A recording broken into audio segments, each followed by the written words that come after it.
आकाशवाणी गोरखपुर से प्रादेशिक समाचार।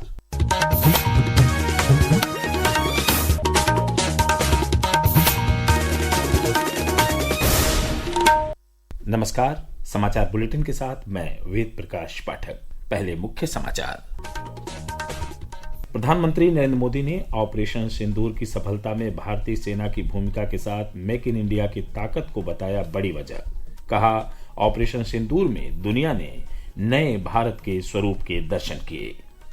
आज से शुरू हो रहा है प्रदेश विधानमंडल का मॉनसून सत्र। कल हुई सर्वदलीय बैठक में सदन के सुचारू तौर पर संचालन को लेकर हुई चर्चा। विधायकों को दिया गया आर्टिफिशियल इंटेलिजेंस एआई का प्रशिक्षण। बारिश और बैराजों से पानी छोड़े जाने के कारण राज्य की कई नदियां उफान पर। प्रदेश के 36 जिलों की 92 तहसीलों के 1877 गांव बाढ़ से प्रभावित। और फाइलेरिया से बचाव के लिए प्रदेश के 27 जिलों में शुरू हुआ घर घर दवा खिलाने का एमडीए अभियान। आज प्रदेश भर में मनाया जाएगा राष्ट्रीय कृमि मुक्ति दिवस। अब समाचार विस्तार से। प्रधानमंत्री नरेंद्र मोदी ने ऑपरेशन सिंदूर की सफलता के पीछे मेक इन इंडिया की ताकत को बड़ी वजह बताया है। कल बेंगलुरु में विभिन्न मेट्रो परियोजनाओं के लोकार्पण और शिलान्यास कार्यक्रम के दौरान अपने संबोधन में प्रधानमंत्री ने ऑपरेशन सिंदूर में भारतीय सेना की सफलता पर प्रकाश डाला। ऑपरेशन सिंदूर में भारतीय सेनाओं की सफलता सीमा पार कई किलोमीटर भीतर आतंकवादी ठिकानों को नेस्त नाबूद करने की ताकत और आतंकवादियों के बचाव में उतरे पाकिस्तान को कुछ ही घंटों में घुटनों पर लाने की हमारी क्षमता पूरी दुनिया ने नए भारत के इस स्वरूप के दर्शन किए हैं। ऑपरेशन सिंदूर की सफलता के पीछे बहुत बड़ी वजह हमारी टेक्नोलॉजी और डिफेंस में मेक इन इंडिया की ताकत है। प्रदेश विधानमंडल का मॉनसून सत्र आज से शुरू हो रहा है। 16 अगस्त तक चलने वाले इस सत्र में विजन डॉक्यूमेंट 2047 पर विशेष तौर से चर्चा होगी। यह चर्चा 24 घंटे लगातार चलेगी। इस दौरान सभी मंत्री अपने अपने विभागों का विजन डॉक्यूमेंट प्रस्तुत करेंगे, जिसे नागरिकों के सुझावों के आधार पर तैयार किया जाएगा। विधानमंडल सत्र को सुचारू तौर पर संचालित करने के लिए कल एक सर्वदलीय बैठक हुई। बैठक के बाद विधानसभा अध्यक्ष सतीश महाना ने मीडिया से बातचीत करते हुए कहा कि सभी विधायकों ने सत्र को सुचारू रूप से चलाने में सहयोग का आश्वासन दिया है। उत्तर प्रदेश की 18वीं विधानसभा में माननीय सदस्यों के द्वारा एक पॉजिटिव परिचर्चा के अंतर्गत भाग लिया जा रहा है। मैंने सबसे विधानसभा सुचारू रूप से अच्छी तरीके से चले, सबका पार्टिसिपेशन हो, इसके लिए रिक्वेस्ट करी। सभी ने विधानसभा को संचालन में अपनी भागीदारी सुनिश्चित कर सभी ने निवेदन को माना है। सर्वदलीय बैठक से पहले मुख्यमंत्री योगी आदित्यनाथ ने विधान भवन के प्रवेश द्वार पर नए गुंबद और सभा मंडप का लोकार्पण किया। साथ ही उन्होंने नवीनीकृत सभा कक्ष संख्या 15 और अति विशिष्ट जलपान गृह का भी उद्घाटन किया।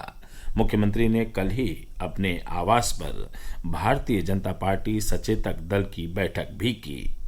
विधानमंडल सत्र से पहले कल विधायकों को आईआईटी कानपुर के विशेषज्ञों द्वारा आर्टिफिशियल इंटेलिजेंस एआई का प्रशिक्षण दिया गया। इस अवसर पर कांग्रेस विधानमंडल की नेता आराधना मिश्रा ने कहा कि एआई साक्षरता भविष्य के लिए जरूरी है।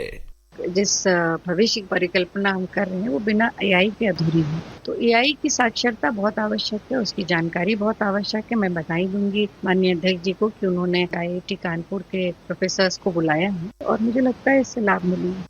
प्रदेश भर में हर घर तिरंगा अभियान के तहत विशेष कार्यक्रम आयोजित किए जा रहे हैं। प्रस्तुत है एक रिपोर्ट। हर घर तिरंगा अभियान में जन सहभागिता को बढ़ाने के लिए सजावट, प्रदर्शनी, प्रतियोगिता, रैली जैसी गतिविधियां की जा रही हैं। प्रदेश सरकार ने इस वर्ष 4 करोड़ 60 लाख तिरंगा फहराने का लक्ष्य निर्धारित किया है।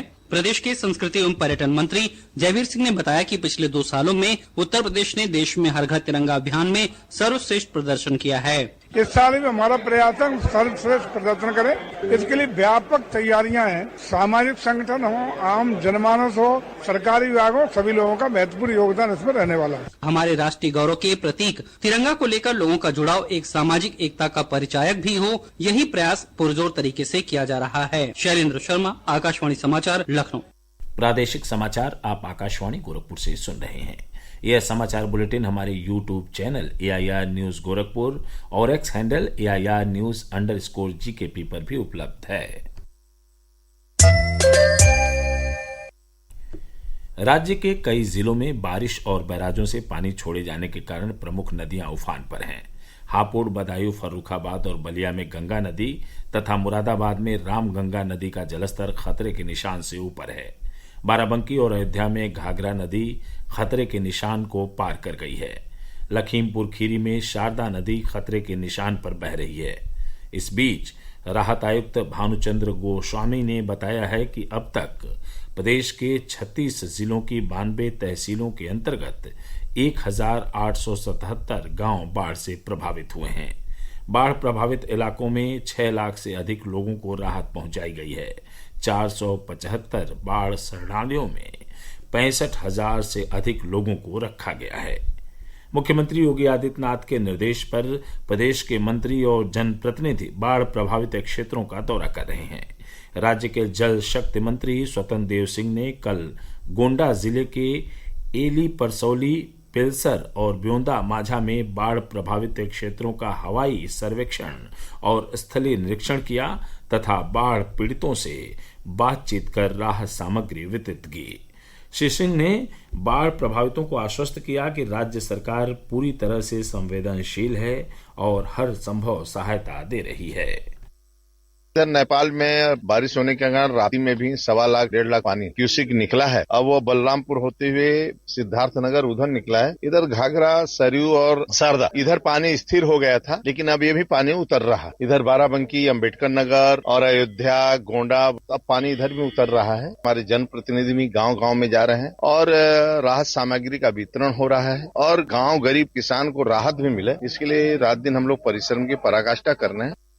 प्रयागराज में औद्योगिक विकास मंत्री नंद गोपाल गुप्ता नंदी, वाराणसी में आयुष मंत्री दयाशंकर मिश्र दयालु और बलिया में परिवहन मंत्री दयाशंकर सिंह ने भी बाढ़ प्रभावित लोगों से संवाद कर उन्हें राहत किट का वितरण किया।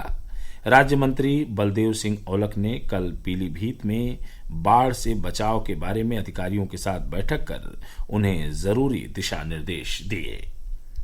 प्रदेश के 27 जिलों में कल से फाइलेरिया से बचाव की दवा खिलाने का सर्वजन दवा सेवन MDA अभियान शुरू हो गया। राज्य को वर्ष 2027 तक फाइलेरिया मुक्त बनाने के लिए यह अभियान औरैया, बहराइच, बलरामपुर, बस्ती, चंदौली, देवरिया, इटावा, फर्रुखाबाद, फतेहपुर, गाजीपुर, गोंडा, गोरखपुर, हरदोई, कन्नौज, कानपुर देहात, कानपुर नगर, कौशाम्बी, लखीमपुर खीरी, कुशीनगर, महराजगंज, मिर्जापुर, संत कबीर नगर, सिद्धार्थनगर, सीतापुर, श्रावस्ती, रायबरेली और सुल्तानपुर जिलों के 195 ब्लॉकों में आगामी 28 अगस्त तक चलेगा। गोरखपुर जिले के नगरीय स्वास्थ्य केंद्र नथमलपुर से मुख्य चिकित्सा अधिकारी डॉक्टर राजेश झा ने अभियान का उद्घाटन खुद दवा खाकर किया। उन्होंने बताया कि अभियान के दौरान सप्ताह में 4 दिन घर घर जाकर लोगों को फाइलेरिया से बचाव की दवा खिलाई जाएगी। इस बार ये 5 ब्लॉकों में और एक शहरी क्षेत्र नथमलपुर में हम लोगों ने इसको अरेंज किया है। ध्यान ये रखना है कि इस बार जो है हम लोग को इसको और अच्छे से खिलाना है, जिससे हमारा कवरेज 80 से 85% या और ज़्यादा हो जाता है, उतने तक हमें ले जाना है। प्रदेश में आज राष्ट्रीय कृमि मुक्ति दिवस भी मनाया जाएगा। इसके तहत 1 से 19 साल तक के आयु वर्ग के लाभार्थियों को पेट से कीड़े निकालने की दवा खिलाई जाएगी। यह अभियान MDA वाले 27 जिलों के 195 ब्लॉकों को छोड़कर अन्य सभी ब्लॉकों और शहरी क्षेत्रों में चलाया जाएगा। छूटे हुए लाभार्थियों को दवा खिलाने के लिए 14 अगस्त को मॉप अप राउंड चलेगा। और अंत में इस बुलेटिन के मुख्य समाचार एक बार फिर। प्रधानमंत्री नरेंद्र मोदी ने ऑपरेशन सिंदूर की सफलता में भारतीय सेना की भूमिका के साथ मेक इन इंडिया की ताकत को बताया बड़ी वजह। कहा, ऑपरेशन सिंदूर में दुनिया ने नए भारत के स्वरूप के दर्शन किए। आज से शुरू हो रहा है प्रदेश विधानमंडल का मॉनसून सत्र। कल हुई सर्वदलीय बैठक में सदन के सुचारू तौर पर संचालन को लेकर हुई चर्चा। विधायकों को दिया गया आर्टिफिशियल इंटेलिजेंस AI का प्रशिक्षण। बारिश और बैराजों से पानी छोड़े जाने के कारण राज्य की कई नदियां उफान पर। प्रदेश के 36 जिलों की 92 तहसीलों के 1877 गांव बाढ़ से प्रभावित। और फाइलेरिया से बचाव के लिए प्रदेश के 27 जिलों में शुरू हुआ घर घर दवा खिलाने का MD अभियान। आज प्रदेश भर में मनाया जाएगा राष्ट्रीय कृमि मुक्ति दिवस। समाचार समाप्त हुए। नमस्कार।